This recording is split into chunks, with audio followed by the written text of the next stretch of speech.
where sports is the base, life and fun are the results. This is The Brian Snow Show.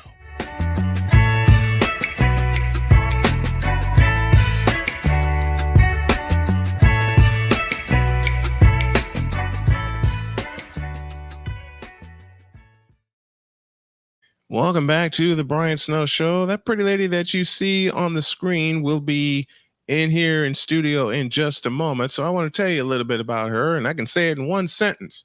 Media Maven. When I saw that title on her bio, I said, oh yeah, got to have her as a guest, and she is here. Please help me welcome Jen Hardy. How are you, my dear? Great to have you. I am fantastic. Thank you for that incredible introduction. Yeah, no, I love it. I'm thrilled to be here. You are very, very welcome. All right, let's dive right in. What made you the Media Maven? Why that nickname? You know, it seems a little pretentious. I don't know, but you know, I've been doing things out here for about a decade now, and I feel like, I don't know, I've got a handle on it. I am not the best at it, but I've got a handle on it, and I really thrive on connecting people, and so that's what I've been striving to do the last few years. And I didn't realize that through connecting other people, I was going to really get to know a lot of fascinating people, and I think that's really helped my career, is the people that I've gotten to know just from trying to connect them to each other. Understood. Been there, done that. This is my 29th year in broadcasting. I started way back in 1995 off of an idea. My friend Kevin had checked out a camera. We were at Chicago State University, checked out a camera, and I said, can you attach a microphone to that? He said, yeah, what do you have in mind? I want to try something. And that was my first game call, and off to the races we went. Just off of improvisation, man. Just you improvise when you're in media, and you know this from a decade and being there, especially with the new media here in 2024. You improvise a lot, don't you? Oh my gosh, so much. And especially when you're live, right? I think going live is the best thing you can do if you want to learn how to do media, because it's you have to succeed. That's it. Or turn it off, right? But also, I think what helps you, I'm not going to lie, is you've got the voice, and you really do have a talent with that, and you have a God-given gift. And I think, you know, that's helped you, because it's amazing. You are most kind, my dear. What got you started in multimedia? What was the first button that you turned on and said, hey, I can do this? So, long story short, I wasn't well, had 7 kids, had been a stay-at-home homeschooling mom, and got really sick, and looked out there. There was nothing out there for moms who are sick, right? Because everyone kind of hides it. It's kind of like a little secret. You don't want people to know. And so after a year of searching, my husband said, well, you know, if it's not out there, you should create it. And so I wrote a blog, and then I wrote the book, and then I started the podcast.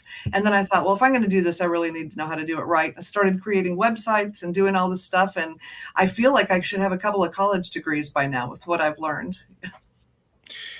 I feel the exact same way. And my dad told me the exact same thing. If you can't find the job you want in sports media, create it. Yeah. And that was his exact sentence was, if you can't find the job you want, piss them off and create it. So I've had that in my head for the many years I have been involved in broadcasting. It's been fun. There's a lot of lessons to it, and there's a lot of frustrations to it. And I know you've had points, as have I, where you want to say, you know what, I'm hanging this up. But then something inside you says, you're not done yet. Am I right? Oh my gosh, yes. Or somebody will say something, or, you know, somebody will be watching and they'll say, oh, I'm so glad you did that because, you know, whatever. And then you think, okay, I guess I got to keep doing it, you know, and then you fall in love with it all over again. You fall in love with it. You hate it. You want to take your studio down. And then a little voice in your head says, well, what about the people that actually listen to your show? Because I've had Snowman in the Morning for 10 years. This is our 11th year. This is the first full year I'm doing the Brian Snow Show and doing it right. And pieces are starting to come together. And then I look around, I'm going, I can't give this up yet. I still got a lot to accomplish. You do. And so I question, because my show is also my name, and Hmm. people ask me, well, why did you do that? I mean, it's not like I'm famous, right? But Right. it's still the Jen Hardy Show because it's me, right? How do you feel about having your show your name? Does anybody ever say anything to you about it, or are they All the good? time. All the time. Because I toyed with the idea for 13 years from my days of doing radio at Chicago State. And then when I launched Snowman in the Morning in 2013 with just a mixer, a computer, a headset, and a microphone, I said I should have a show with my name on it. But then I kept thinking, nah, it wouldn't fit. It wouldn't fit. Finally, I said, you know what? I'm going to create a logo and go for it. Well, it's fitting.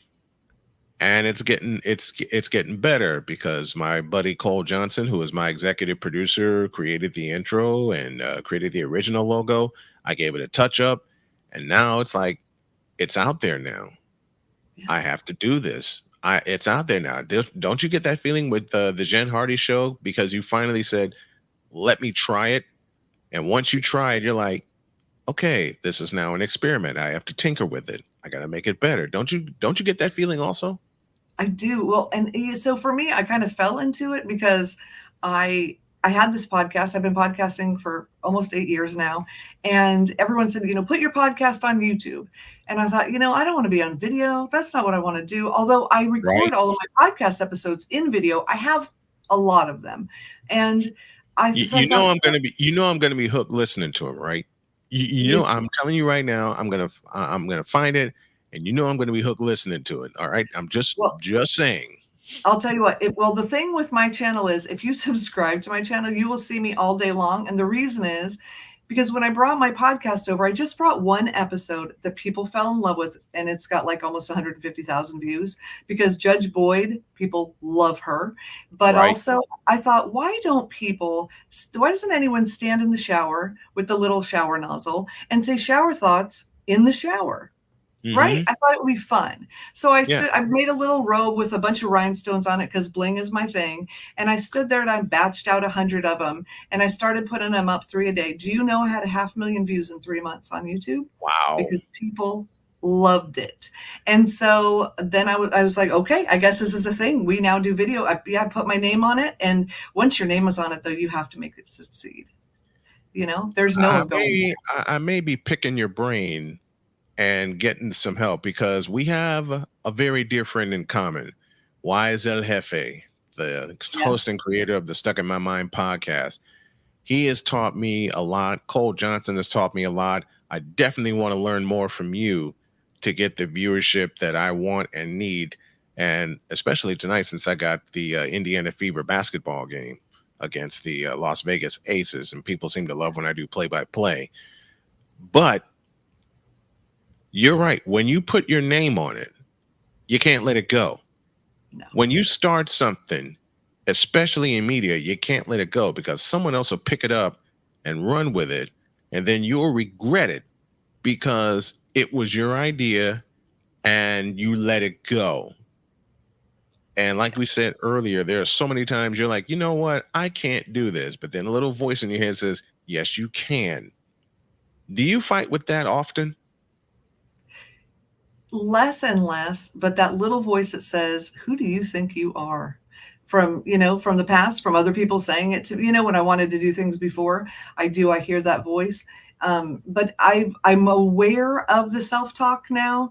And so when I hear the little voice, I just tell it to be quiet. So it's getting better. But yeah, there are several nights when I can't sleep because I just wrestle with what in the world do you think you're doing out there? Man, I wrestle with it so much. And like you said, it's less and less now. Since my wife told me I want you to pursue your dreams. She said that the first day we met, and she has said it every day since. And now it's become something I need to do. It's become a job now, and you have to treat it as such.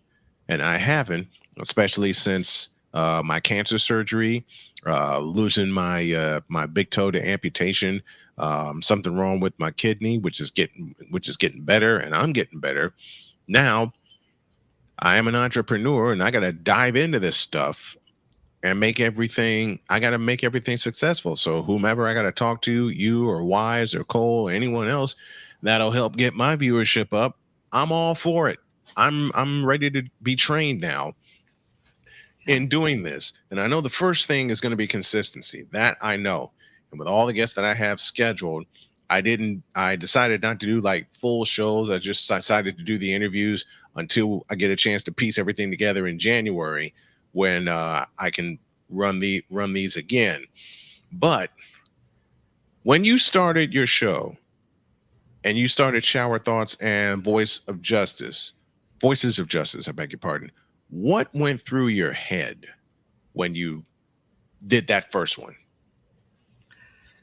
Well, when I did the first Shower Thoughts, okay, so let's premise this by, I got my YouTube channel with my name in 2018. Okay. Mm-hmm. Didn't put much up, but I did this one 30-day thing. They're not up there anymore because they're super ugly, but I did 30 episodes in 30 days for moms with chronic health issues, called the Bedridden Mom series, because there's a lot of moms that are not well. And I got 100 views for all 30 together and 38 subscribers.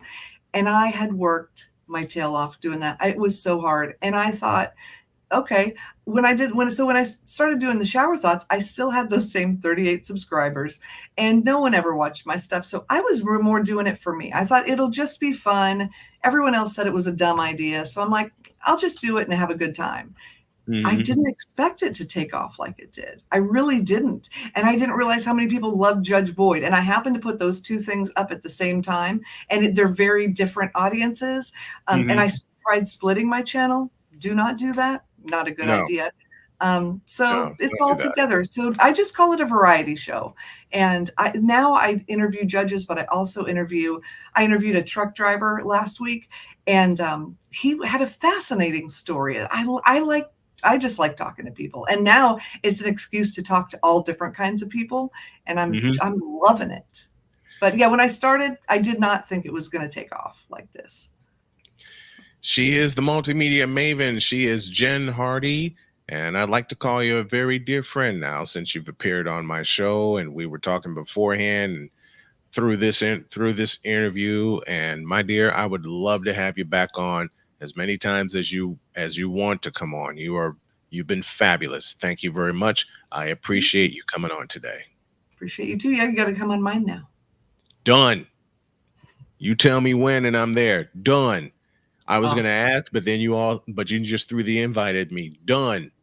Absolutely done. Let's take a break. We'll be back in a minute. Where sports is the base, life and fun are the results.